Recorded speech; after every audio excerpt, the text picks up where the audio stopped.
मुझे ऑफर भी यहाँ पर किया गया था पैसों के लिए, मैं खुल के बोलता हूँ, मैंने मना कर दिया, मैंने बोल दिया कि मैं इस तरीके से खबर करने वाला जर्नलिस्ट नहीं हूँ। और झज्जर जिले में जो भी अधिकतर लोग जानते होंगे मेरे व्यवहार को, और वो जानते होंगे कि ये बात मैं सच कह रहा हूँ या मैं झूठ कह रहा हूँ। अब इस भाई ने कहा कि ऑफर किया पैसों के लिए, तो सीधा सीधा सा निष्कर्ष निकल के आ रहा है कि जितने भी पत्रकार इन्होंने लगा रखे हैं उन सबको भी ये पैसा देते होंगे। और अगर ये भाई झूठ बोल रहा है तो मुकदमा करो। बिल्कुल भाई इतना बड़ा आरोप भाई सतलोक आश्रम कमेटी पे लगा दो चाहे संत रामपाल जी पे लगा दो, बात एक ही है। बिल्कुल बिल्कुल। तो इतना बड़ा आरोप यदि आश्रम वालों के अनुसार ये भाई लगा रहा है और यदि झूठा है तो मुकदमा करो ना फिर। बिल्कुल सही बात। पंचायत बैठाओ ना फिर। अब तो तुम्हारा भाईचारा बढ़ गया। बिल्कुल बिल्कुल। अब तो जज्जर गांव तुम्हारे पक्ष में आ गया, डिग्गल गांव तुम्हारे पक्ष में आ गया, करोथा तुम्हारे पक्ष में आ गया।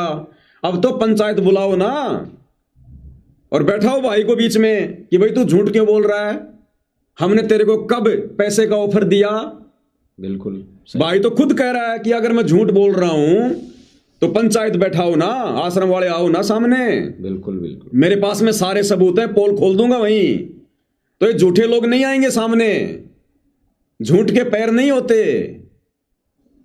पैसा दे दे के मार्केटिंग करवाई जा रही है, अखबारों में पैसा दे दे के हाफ पेज में न्यूज निकलवाई जा रही है, पत्रकारों को खरीदा जा रहा है। ये भगत हैं, ये भगत के भेष में भेड़िए। असल में कजोड़ जी आप और हमें तो पता है इन सारी बातों का। बिल्कुल सही बात। कि सतलोक आश्रम में गंदगी जमा हो चुकी थी, गंदगी।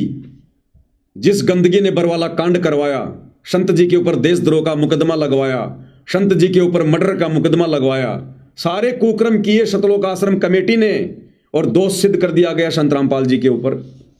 तो ये थी गंदगी, कूड़ा करकट। संत रामपाल जी के बेटा बेटी भाई बंधु रिश्तेदार, ये बड़े बड़े कोऑर्डिनेटर, बड़े बड़े चौधरी।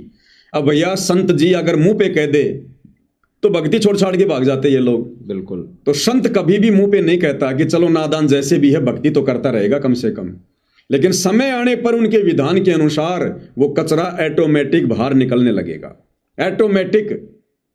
तो अब ये कचरा जो है सतलोक आश्रम मैनेजमेंट हरियाणा रूपी कचरा, संत रामपाल जी के बेटा बेटी रूपी ये कचरा, उनके रिश्तेदार रूपी ये कचरा, ये चौधरी रूपी ये कचरा, ये धीरे धीरे धीरे धीरे आम समाज के लोग ही उजागर करने लग जाएंगे। इनके संपर्क में आकर, इनकी हरकतों से परिचित होकर आम समाज के लोग ही सच्चाई बयां करने लग जाएंगे, जैसे भाई ने आज कर दी। बिल्कुल सही बात। क्योंकि अपनी आंखों से देखी है बंदे ने। बिल्कुल। अगर इस बंदे ने आज से पहले 1 रुपया भी सतलोक आश्रम वालों से लिया होता, आज ये बंदा इस मंच पर खड़ा होकर सच्चाई नहीं कह सकता था। बिल्कुल सही बात। ये सच्चाई कहने की हिम्मत इसके अंदर इसीलिए आई, इसने 1 रुपया भी आज तक अपनी इस रिपोर्टिंग के लिए सतलोक आश्रम वालों से नहीं लिया। और बंदा ठोक के कह रहा है, एक खोटे पैसे का आरोप मेरे ऊपर कोई सिद्ध कर दे कि मैंने आश्रम वालों से लिया है, मैं अपने असल बाप की औलाद नहीं। बिल्कुल सही बात। अब ये सतलोक आश्रम वाले भी इसी प्रकार से सीना ठोक के कह दें कि हमने किसी भी पत्रकार को 1 भी रुपया नहीं दिया, अगर कोई सिद्ध कर दे तो हम भी एक बाप की औलाद नहीं, ये नहीं कहेंगे। क्योंकि तो पैसा दे दे के तो रिपोर्टिंग करवा रहे हैं। बिल्कुल बिल्कुल। पैसा दे दे के सारा काम करवा रहे हैं।